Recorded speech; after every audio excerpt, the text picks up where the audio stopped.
Hello,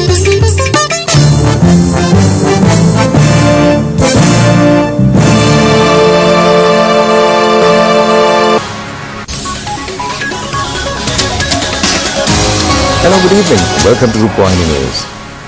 Hello there, very good evening indeed. I'm Shra Mascarenhas.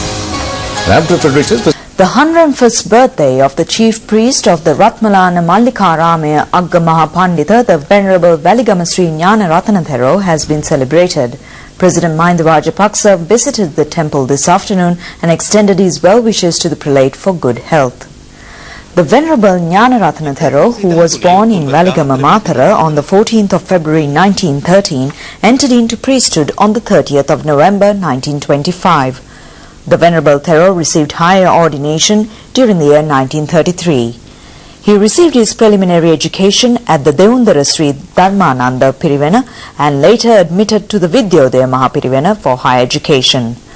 The Venerable Jnana Ratanathero, who is also an eminent preacher of Buddha Dhamma, has written and published around 100 Buddhist publications.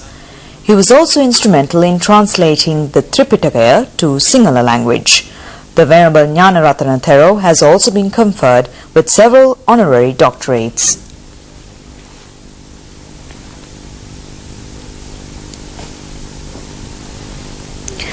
President Rajapaksa, who visited the Mallikarama temple, called on the Nayaka Thero for a short discussion.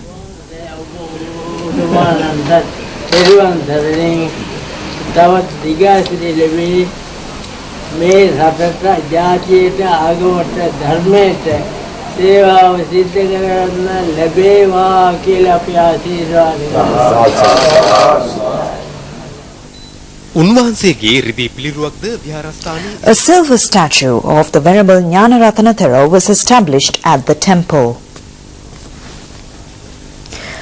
The President Rajapaksa unveiled its commemorative plaque today.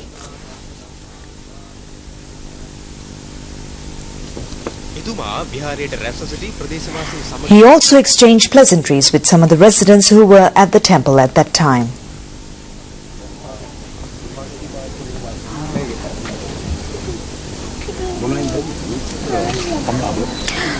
Later, President Rajapaksa visited the Piliyandala Vedamadura residence to inquire into the welfare of the former Ayurvedic Commissioner Specialist Dr. Upali Pilapitiya. He also inspected the herbal garden at the premises.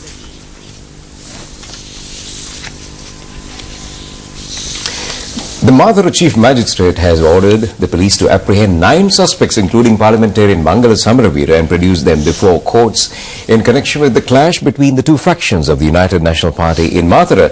This order was issued by Chief Magistrate Sisira Kumara, considering a request made by the police today. 38 people have been taken into custody in connection with the attack on a protest march in Mathura organized by the United National Party on the 5th of this month. The magistrate has ordered the police to remand these suspects for 14 days. They were produced before an identification parade after producing them in courts today. 2 suspects have been identified. The Chief Magistrate also ordered to remand the suspects until the 21st of this month. UNP General Secretary Tissa Attanayaka and parliamentarian John Amaratunga were also present in court.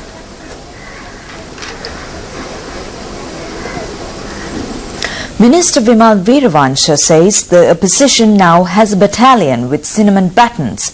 He added that these opposition politicians are without agenda to do something for the people, and this was clearly indicated in their attitude of levelling allegations against each other. Minister of Construction, Engineering Services, Housing and Common Amenities Vimal Veeravansha was speaking at a ceremony in Kandy today. He said that the opposition in its disarray and there was no sight of victory for them. They cannot gain even a slight victory. Therefore, opposition politicians are in a great pressure. That is why they are using cinnamon buttons to show their strength. The normal slogan of the opposition was to defeat the government's battalion of buttons. Now we have to say that it is essential to prevent the cinnamon button battalion. Mangala Samaravira was the leader of this battalion. The opposition cannot appreciate the development and improvement gained by the country. They cannot bear the peace restored in the island despite international efforts to disrupt it. The government has achieved peace and development combating with international powers and their stooges. In the face of these achievements, the opposition had taken cinnamon batons to their hands, resorting to attack anyone in sight. They are easing their pressure by hitting their own party supporters, he said.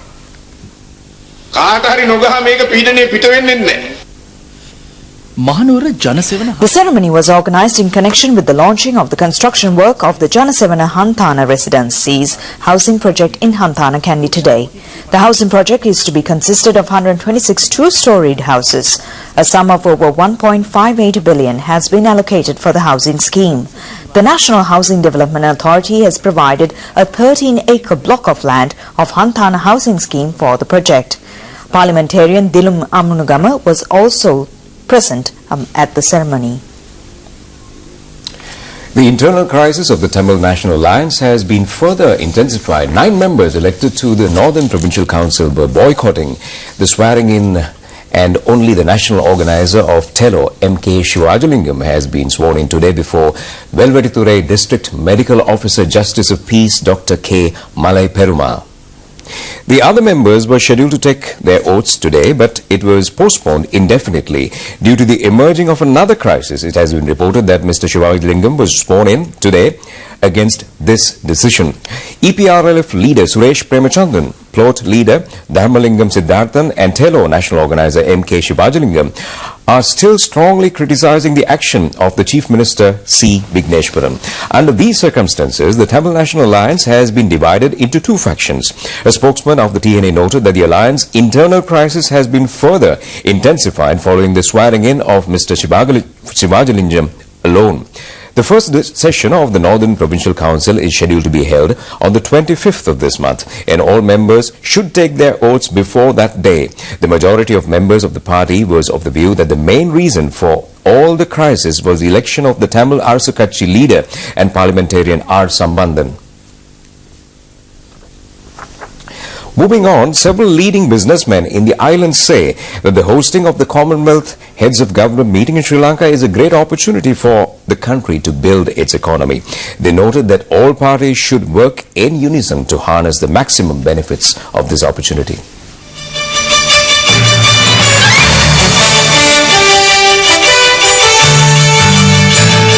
The Commonwealth Summit in Sri Lanka will certainly have a positive impact on the country. This opportunity will make us a clean set of people.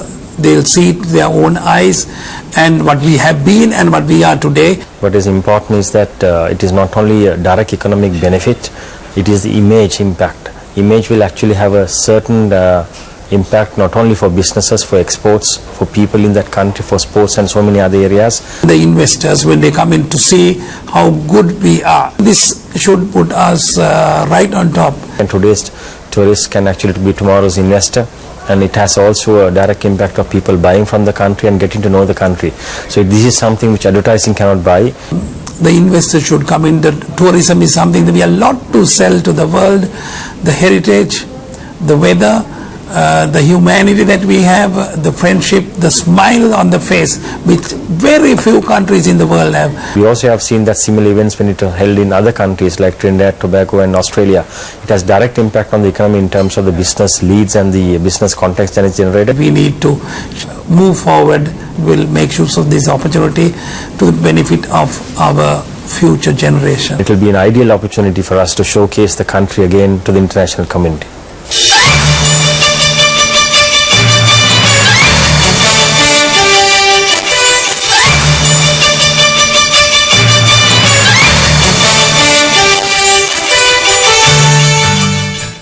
Well, the work on decorating the city of Colombo and the suburban towns in connection with the upcoming Commonwealth Summit has been expedited.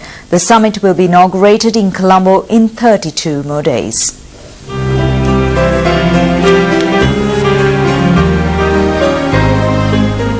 The inauguration ceremony of the Commonwealth Heads of Government meeting will be held at Nelumpokunama in the Rajapaksa International Theatre in Colombo. The surrounding area has been decorated, adding splendour to the venue. The town development program is being implemented under the theme of Loa Kamona Ratak, a country meeting place to the world. Several main sessions of the Commonwealth Summit will be held at the BMICH in Colombo. All arrangements are being made to welcome foreign delegates, including leaders of the Commonwealth countries as well as the countries the world over. Several billboards with well wishes to the heads of governments of the Commonwealth have been erected on by the sides of the main roads by many public and private sector institutions. Well, cases have been filed against 892 persons who failed to destroy dengue mosquito breeding places at their residences. Notices were issued to over 6,000 people to clean their places where there was a tendency to become mosquito breeding places. Mosquito Eradication National Week, which began on the 7th of this month, was concluded yesterday, and the Health Ministry has implemented this program with the assistance of 12 ministries connected to the Presidential Task Force of Combating Dengue. Over 257,900 premises in 337 medical health officers divisions came under inspection. The authorities have inspected the premises of government and private sector institutions, bus shelters, other places with high population density, cemeteries, drainage systems, railway stations, schools, universities, houses and tuition classes.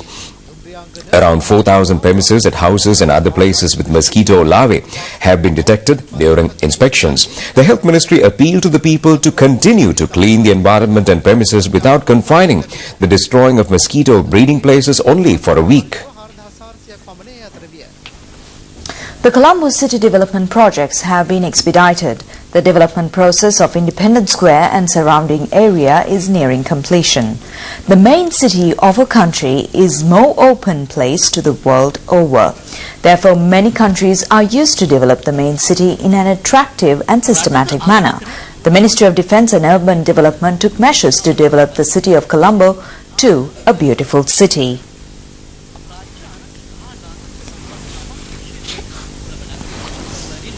All projects are being implemented on the directions of the Ministry Secretary Gotabaya Rajapaksa.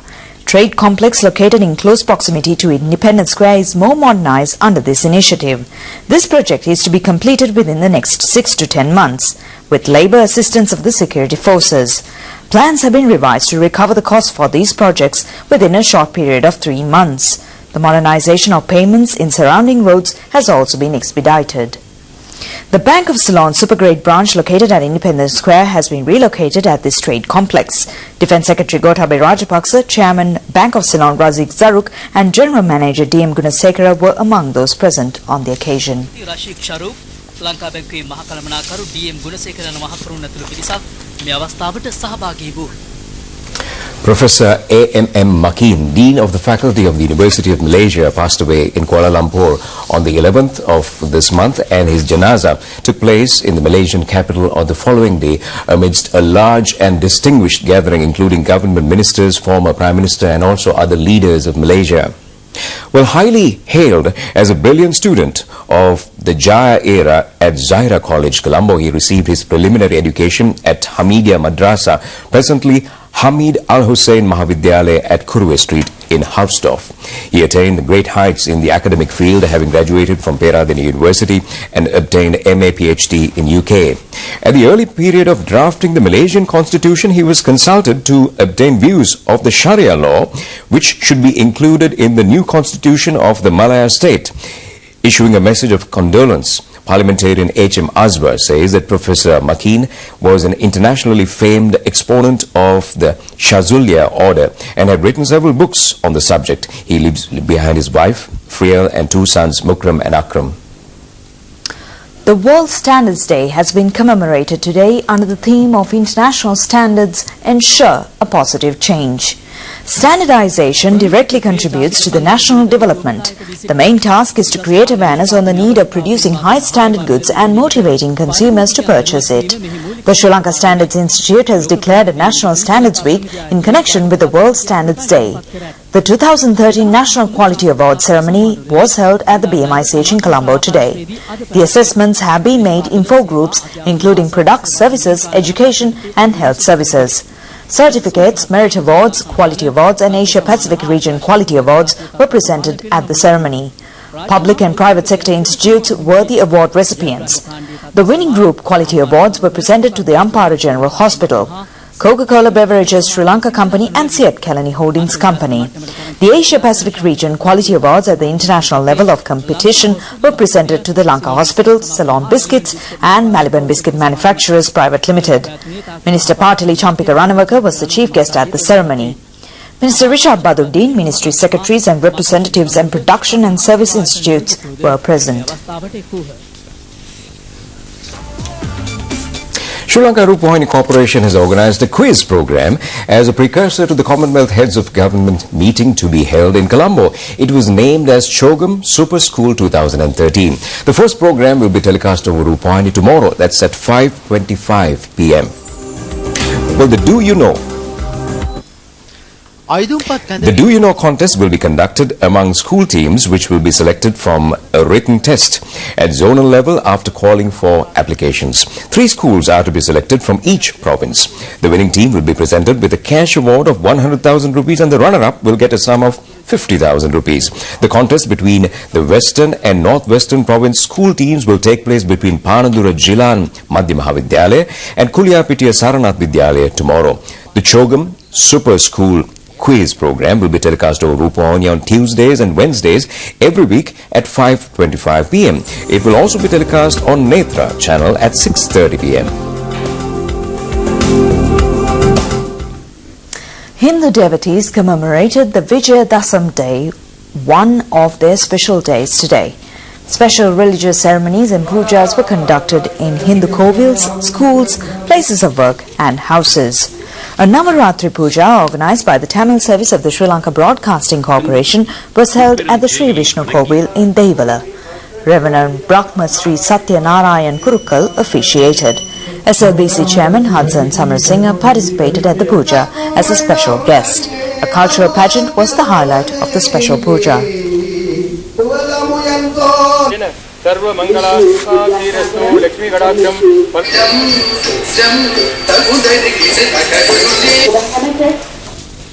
Well, millions of Islam devotees have converged on Mecca for the Hajj pilgrimage. According to Islam, devotees should fulfill 5 special pillars. The 5th pillar of Islam is to make a Hajj pilgrimage to Mecca in Saudi Arabia at least once in one's lifetime. This pillar is obligatory for Muslims provided that they are physically and financially able to do so. The Hajj is the ultimate form of worship as it involves the spirit of all other rituals and demands on the believer's great sacrifice. The rites of Hajj, which goes back to the time of Prophet Abraham, who built Kaaba, are observed over 5 or 6 days beginning on the 8th day of the last month of the year, named Dhul Hijjah. The pilgrims stand together on the wide plain of Arafah and join in prayers for God's forgiveness in what is often thought as a preview of the Last Judgment. These people are in Mecca to pray and listen to this sermon. And a quick check on the trading details of the Colombo Stock Exchange.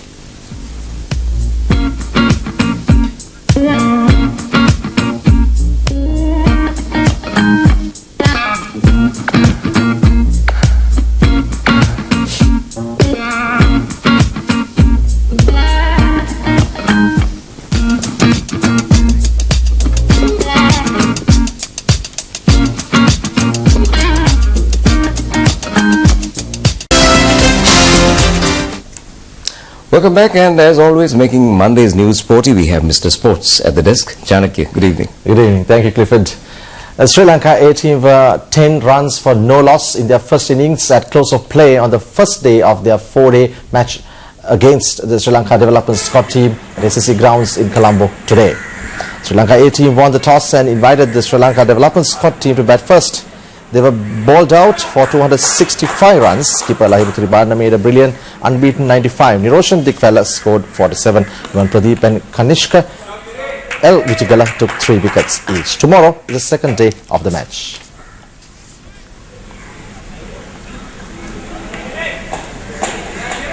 And on to more sports news, Southern Province School team has become Sri Lanka's school first round champion 2013 for the first time. Richmond College Gaul under-19 team has won the 2013 championship. A ceremony to felicitate Richmond College cricketers was held at Southern Province Sports Ministry today. A.K. Tiron received the award for the best all-rounder.